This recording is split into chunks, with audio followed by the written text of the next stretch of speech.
மெட்ராஸில் சக்ஸஸ்ஃபுல்லாக ஈவெண்ட் முடிஞ்ச அப்புறம் அடுத்த ஈவெண்ட்டு சிங்கப்பூரில் பண்ண போகிறோம். செப்டம்பர் மாதம் 6ஆம் தேதி ஈவெண்ட்டு சிங்கப்பூரில். கீழே ஒரு கூகுள் ஃபார்ம் இருக்குது. யாரெல்லாம் இன்ட்ரெஸ்டடோ ஃபில் பண்ணுங்கள். எங்கள் டீம் உங்களை கான்டாக்ட் பண்ணுவாங்க. ஆக்சுவலி அடுத்து ஈவெண்ட் திருச்சியில் பண்ணுறதா இருந்தோம். இடம் கிடைக்காததுனால கேன்சல் பண்ணிட்டோம். அடுத்த மாதம் டெஃபினட்டாக திருச்சியில் ஈவெண்ட் பண்ணுவோம்.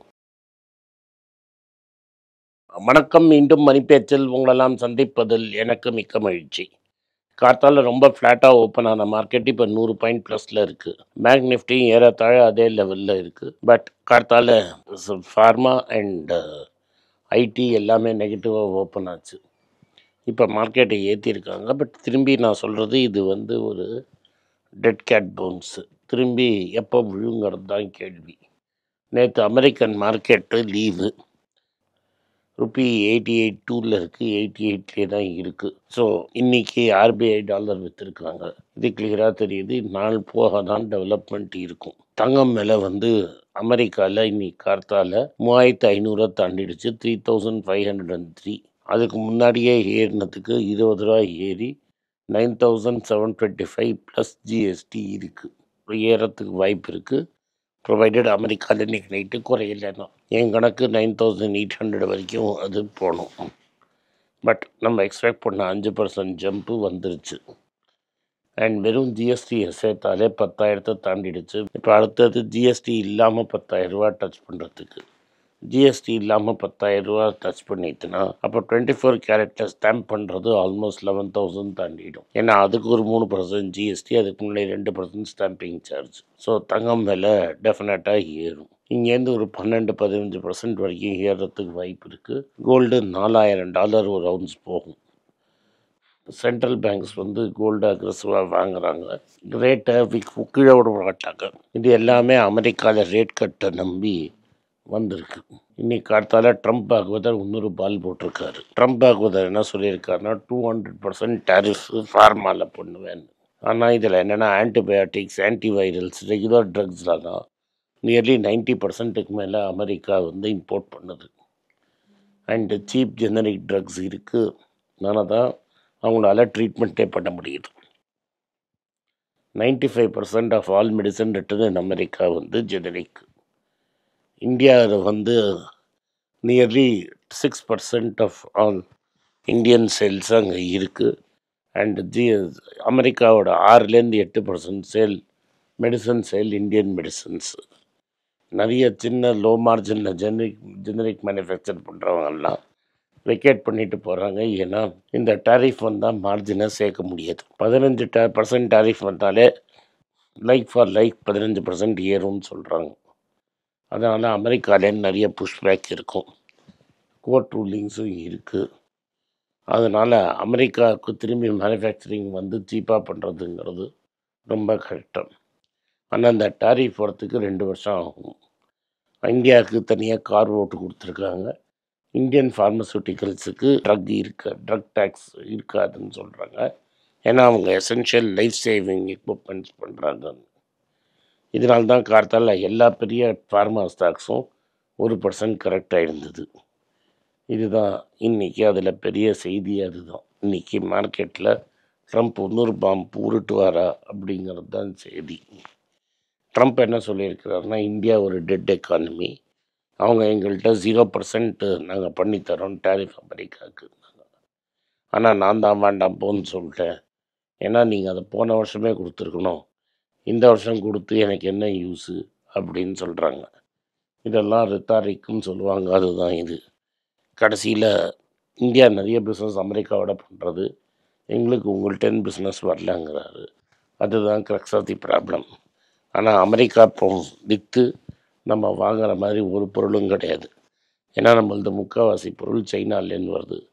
அமெரிக்காட்டேன்னு நம்ம டைரெக்டாக வாங்கிறது கோகோ கோலா, கூகுள், இது மாதிரி கம்பெனிஸ் தான். அதுக்கு ஜாப்ஸ் அங்கே க்ரியேட் பண்ணாது. அதனால் அவர் ப்ரெஷர் போடுறாரு. இந்த ப்ரெஷர் எப்படி முடியும்னு தெரியாது. ஆனால் ஈதர் லாங் ட்ரவுன் அவுட்டாகவும் இருக்கலாம், இல்லாட்டா 2 பேரும் கட்டிப்பிடிச்சி வைத்தியம் பண்ணி சால்வ் பண்ணுறதுக்கும் வாய்ப்பு இருக்குது. இப்போதைக்கு பிரதமர் மோடி அது மாதிரி பண்ணுற முடிவில் இல்லை. இப்போதைக்கு அவர் சைனாவோட எப்படி கண்டுபிடிக்கலான்னு பார்த்துட்ருக்காரு. அவர் கட்டிப்பிடிக்கிற சமயத்தில் ஜேஎஸ்டபிள்யூ அவரோட A1 to A7 இருக்கிற ஜேஎஸ்டபிள்யூ சைனாவுக்கு போய் 4 பேட்டரி கம்பெனியோட இவி பேட்டரிஸுக்கு டைஅப்பு தேடிட்டு இருக்காரு. பெரியப்பா அங்கே இருக்கிறச்சிய இந்த டைப்பை ஜேஎஸ்டபிள்யூ முடிச்சிருவாங்க. ஜேஎஸ்டபிள்யூவில் வெறும் ஒரு ஸ்டீல் கம்பெனியாக இருந்ததுலேருந்து வர ஆஷ்லேருந்து அதை சிமெண்ட் பண்ண ஆரம்பித்தாங்க. மற்ற ப்ராடக்ட்ஸ்லாம் பண்ணுறாங்க. பட் இதில் என்ன ப்ராப்ளம்னா இது எல்லாமே லிவரேஜ்டு. அதனால் இவங்க லிவரேஜ் ஃப்ரீ ஆகலைன்னா ரொம்ப விஷயம் கட்டமாயிடும். வேதாந்தாக்கு கவர்மெண்ட்லேருந்து புஷ்பேக் இருக்குது. அவரோட மைனிங் எம்பையரை வெளியில் லிஸ்ட் பண்ணுறதுக்கு அண்ட் டிமர்ஜ் பண்ணுறதுக்கு அவங்க பர்மிஷன் கொடுக்க மாட்டேங்கிறாங்க. அதனால தான் நான் சொல்கிறேன், இந்த கவர்மெண்ட்டுங்கிறது ஃபேர் வெதர் ஃப்ரெண்ட்ஸ் அப்படின்னு சொல்லலாம். வேதாந்தா சர்வைவ் ஆகிறதுக்கே அந்த டிமர்ஜர் ரொம்ப முக்கியம். டிமர்ஜர் ஒர்க் அவுட் ஆச்சுன்னா தான் அவரால் சர்வைவே ஆக முடியும். ஏன்னா அவரோட பேரண்ட் கம்பெனியில் லண்டனில் டாலர்ஸில் நிறைய லோன் வாங்கியிருக்காரு. அது ருப்பி ஏற ஏற ஒர்க்கிங் கேபிட்டலும் ஏறுது. அதனால் இது ரொம்ப கஷ்டமான நேரம் இவருக்கு, வேதாந்தாவோட ஓனருக்கு. அசோக் லேலண்ட் என்ன பண்ணியிருக்காருன்னா, அவரும் போய் ஒரு பேட்டரி மேக்கரோட மேனுஃபேக்சரோட டைஅப் பண்ணியிருக்காரு சைனாவில். அவங்க இங்கே பிளான்ட் போடுவாங்களா இல்லை வெறும் பேட்டரி மட்டும் சப்ளை பண்ணுவாங்களான்னு டீட்டெயில்ஸ் நம்மளுக்கு கிளியராக இல்லை. பட் அசோக் லேலண்ட் சொல்கிறத பார்த்தா அது ஜாயிண்ட் வெஞ்சராக தான் இருக்கும். அப்படியே பேட்டரியை வாங்கி இங்கே ஃபிட் பண்ணுற மாதிரி இருக்காது. ஆகஸ்ட் மாதத்தில் பேசஞ்சர் சேல்ஸ் வந்துடுச்சு. Overall 7% down. Motorcycle sales கொஞ்சம் பரவாயில்ல, ஸ்கூட்டர் சேல்ஸும் பரவாயில்ல. ஆனால் பேசஞ்சர் வெஹிக்கிள் சேல்ஸு 7% டவுன். இது வரைக்கும் கொடுத்த 3 பேர் கொடுத்த ஃபிகர்ஸு எல்லாமே சரியில்லை. மாருதி 7.5% டவுனு. சின்ன லெவலில் பண்ணுற கார்ஸுமே down, sales down. First time ஒரு லக்ஸுரி காரோட சேல்ஸும் டவுனாக இருக்குது. ஸோ இந்த சேஞ்சஸை அடுத்த வாரம் எக்ஸ்பெக்ட் பண்ணலான்னு நான் நினைக்கிறேன். அடுத்த மண்டே அதுக்குள்ளே இந்த இதை அனௌன்ஸ் பண்ணுவாங்க. எப்படி இவங்க ஜிஎஸ்டியை கட் பண்ணுவாங்கன்னு. அதை அனௌன்ஸ் பண்ணலைன்னா ஆட்டோ சேல்ஸ் இன்னும் டவுன் ஆகிடும். 2nd 3rd ஜிஎஸ்டி மீட்டிங் இருக்குது. அதில் டிசைட் பண்ணலைன்னா இன்னும் இழுத்தாங்கன்னா திருசங்கு மாதிரி மாட்டிக்கும். அதனால் மார்க்கெட் ஆன்சைட்டினால் இவங்க யாரும் பையிங் டிசிஷனை போஸ்ட்போன் பண்ணுவாங்க. 2 மாதம் இருந்தால் 50,000 60,000 டிஸ்கவுண்ட் கிடைக்கும்னா யார் வேணால் வெயிட் பண்ணுவாங்க. இந்த Monday 2nd and 3rd meeting அடுத்த மண்டேக்குள்ளே டிசைட் பண்ணால் இதுதான் இம்பேக்டு. பட் இதை இன்னும் இழுத்தாங்கன்னா ஆகஸ்ட் அண்ட் செப்டம்பர் 2 மாதம் சேலும் படுத்துடும். அதுலேருந்து கம்பெனிஸ் ரெக்கவர் பண்ணுறது ரொம்ப கஷ்டமானது விஷயம். நோவோ நார்டிஸ்க்குங்கிற கம்பெனி என்ன கிளைம் பண்ணியிருக்காங்கன்னா, பப்ளிக் ட்ரையல் வச்சு தான் சொல்கிறாங்க, க்ளோஸ்டு ட்ரையல் கிடையாது. அவங்களோட வீகோவி, அதாவது செமிக்ளூட்ரைடில் பண்ண ப்ராடக்ட்டுக்கு ஹார்ட் ட்ரீட்மெண்ட்டு உதவியாக இருக்குது.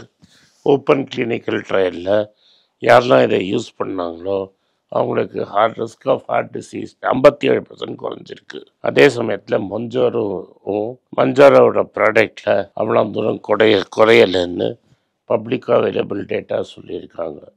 அதனால் இவங்களோட சேல்ஸு கொஞ்சம் ஏறுறதுக்கு வாய்ப்பு இருக்குது.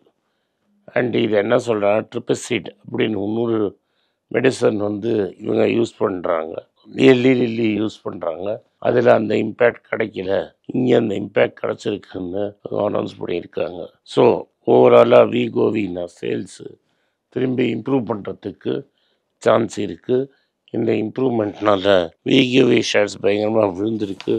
ரிக்கவரி ஆகிடும்னு நினைக்காதீங்க. ஏன்னா மார்க்கெட் இன்னும் டைட்டாக போகும். சவுதி ஆயில் கம்பெனி அராம்கோங்கிறதும் சோமோன்னு ஈராக்கோட ஆயில் கம்பெனியும் இனிமேல் ராசன் சாஃப்ட்டுக்கு ஆயில் தரமாட்டோம், ஏன்னா அவங்க ரஷ்யன் ஆயிலை யூஸ் பண்ணுறாங்கன்னு சொல்கிறாங்க. ராசன் சாஃப்ட்டே ரஷ்யன் கவர்மெண்ட் கம்பெனி தான். அவங்க வெறும் ரஷ்யன் கூட வச்சு தான் இந்த ரெஃபைனரியை நடத்தணும். அதே சமயத்தில் ரிலையன்ஸுக்கு ஒரு வார்னிங். இன்றைக்கி இவங்க நாளைக்கு அவங்க ஆகிடுவாங்க. அதனால் சவுதி இன்வெஸ்ட்மெண்ட் ப்ரமோஷன் போர்டோட சேர்மன்னு இவங்களோட போர்ட்லேயே உட்காத்தி வச்சுருக்கிறாரு. ஏதாவது ப்ராப்ளம்னா ஸ்மூத்தன் பண்ணுறதுக்கு முகேஷ் அம்பானியோட பசங்க 3 பேரும் பேசினாங்க. ஆல் டெக்ஸ் ஆன் ஹேண்ட் அப்படிம்பாங்க. டர்புலண்ட் ஆனதுனால ஸோ அனந்த் அம்பானி வந்து இந்த வருஷம் ஐபிஓ போடணும், இல்லாட்டா நெக்ஸ்ட் இயர் ஐபிஓ போடுவாருன்னு பேசப்படுது. கடைசி பையன் வந்து சோலார் அண்டு விண்டு வந்து டெவலப் பண்ணுவார். அதே மாதிரி இந்த ரிலையன்ஸ் ஜியோவுக்கு தேவையான இன்டர்நெட் சர்வீசஸ்லாம் ப்ரொவைட் பண்ண போகிறாரு அப்படிங்கிறத அவர் அனௌன்ஸ் பண்ணியிருக்காரு. இது அனந்த் அம்பானிங்கிறவர் அடுத்த வருஷம் ஐபிஓ போட்டுருவோன்னு சொல்லியிருக்காங்க. நிறைய பேர் இன்க்ளூடிங் கூகுள், மெட்டா இவங்கெல்லாம் பணத்தை இன்வெஸ்ட் பண்ணிவிட்டு வெயிட் பண்ணிட்டு இருக்காங்க. அவங்களுக்கு இந்த லிஸ்டிங் வந்து ஒரு நல்ல எக்ஸிட் ஆப்பர்ச்சுனிட்டியாக இருக்கும். Zudio and other high style பிராண்ட்ஸுக்கு ஸ்டாக்கு குறைஞ்சி போயிடுச்சு எண்ட் ஆஃப் சீசனில். ஏன்னா பங்களாதேஷ்லேருந்து டைரெக்டாக இந்தியா இம்போர்ட் பண்ணிகிட்டு இருந்தது. அந்த இம்போர்ட்டை பை ரோடு கவர்மெண்ட் நிறுத்திட்டாங்க. 2 சீபோர்ட் மூலமாக தான் இம்போர்ட் பண்ணணும்னு சொல்லிட்டாங்க. அதனால் எக்ஸ்ட்ரா 2 வாரம் சப்ளை டிலே ஆகுது. இதனால் ஜூடியோ அண்ட் அதர் பிராண்ட்ஸில் ஸ்டாக்கு கம்மியாகும்னு ஸ்பெக்குலேஷன் ஜாஸ்தியாக இருக்குது. ஸோ இந்த விஷயம் வந்து இந்தியாவில் வந்து இந்த தீபாவளி சீசனை இம்பேக்ட் பண்ணுமான்னு தெரியல. இந்த ஜிஎஸ்டியோட ஹேங்கிங் வந்து ஓவராலாக பல பிஸ்னஸ் அஃபெக்ட் பண்ணுறது. ஏன்னா எல்லாருமே போஸ்ட்போன் பண்ணிடுறாங்க பர்ச்சேசஸ். பட்டாஸ் லிஸ்ட்டில் இருக்கிற ஸ்டாக்ஸை கன்சிடர் பண்ணுங்கள். இன்றைக்கி வந்து கார்த்தால மார்க்கெட் லோவாக இருந்தது. வாய்ப்பு கிடைக்கிறச்ச கன்சிஸ்டண்ட்டாக இன்வெஸ்ட் பண்ணுங்கள். நன்றி, வணக்கம். இந்த வீடியோ உங்களுக்கு பிடிச்சிருந்ததுன்னா வீடியோவை லைக் பண்ணுங்கள், எங்கள் சேனலை சப்ஸ்கிரைப் பண்ணுங்கள், பெல் நோட்டிஃபிகேஷன் தட்டுங்க. இந்த வீடியோ முடிஞ்சால் உங்கள் சொந்தக்காரங்களுக்கும் ஃப்ரெண்ட்ஸுக்கும் அனுப்புங்க, அவங்கள பார்க்க சொல்லுங்கள். நன்றி, வணக்கம். எனக்கு ஒரு விஷயத்தை அட்டென்ஷனுக்கு கொண்டு வந்திருக்காங்க. என்னோட ஏஐ ஜென்ரேட்டட் இமேஜை பார்த்து யாரோ ட்ரேடிங்க்கு பணம் கொடுத்து ஏமாந்துருக்காங்க. ப்ளீஸ், உங்களுக்கு நான் பல தடவை சொல்லிட்டேன், இப்பவும் சொல்கிறேன், நான் யார்கிட்டையும் பணம் டைரெக்டாக வாங்குறது இல்லை, அப்பாயின்மெண்ட் பார்க்குறதே கிடையாது.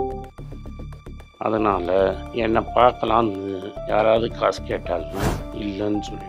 அடுத்தது ஒரு இமெயில் ஐடி இருக்குது, அதில் போட்டால் எங்கள் டீம் கான்டாக்ட் பண்ணுவாங்க. அது டைம் ஆகுதுன்னா வினோதோட இன்ஸ்டாகிராம் அக்கௌண்ட்டில் வினோத்கிட்ட மெசேஜ் பண்ணுங்க. அவன் என் தம்பி, அதுலேயும் அவன் காசு கேட்க மாட்டான். காசு கேட்குறாங்கன்னா ஏமாறுறீங்க. யார் என்ன சொன்னாலும் கம்பெனிக்கு செபி அல்லது ஐஆர்டிஏ அல்லது ஆர்பிஐ ரெஜிஸ்ட்ரேஷன் இருக்கணும்.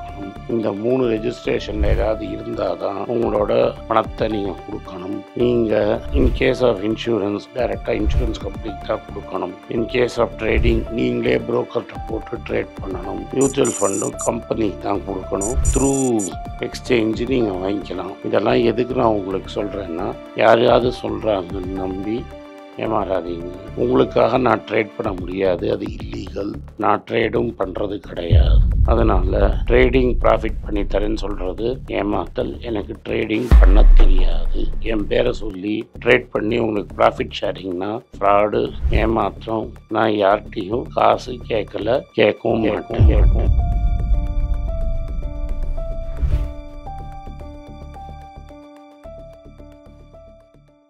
உங்கள் பேராதரவுக்கு மிக்க நன்றி. நான் டோட்டலாக 5 புஸ்தகங்கள் எழுதியிருக்கிறேன். 3 வந்து ஆங்கிலத்தில் எழுதியிருக்கிறேன். அதில் 2 வந்து தமிழாக மொழிபெயர்த்துருக்காங்க. ஸோ டோட்டலாக 5 புஸ்தகம் ஆச்சு. இந்த 5 புஸ்தகத்துக்கு ஹார்ட் காப்பி வேணும்னா நீங்கள் கீழே இருக்கிற வாட்ஸ்அப் நம்பருக்கு மெசேஜ் அனுப்பிச்சிங்கன்னா எங்கள் டீம் உங்களை கான்டாக்ட் பண்ணுவாங்க. இந்த 5 புஸ்தகங்களில் 3 புஸ்தகம் வந்து கிண்டலில் இருக்குது. அமேசானில் கிண்டலில் வாங்கணும்னு ஃபீல் பண்ணுறவங்க நேராக கிண்டலில் வாங்கிக்கலாம். தமிழ்லேயே யாராவது ஃபைனான்ஸ் நியூஸ் படிக்கணும்னு ஃபீல் பண்ணிங்கன்னா தயவுசெஞ்சு moneypage.com விசிட் பண்ணுங்கள்.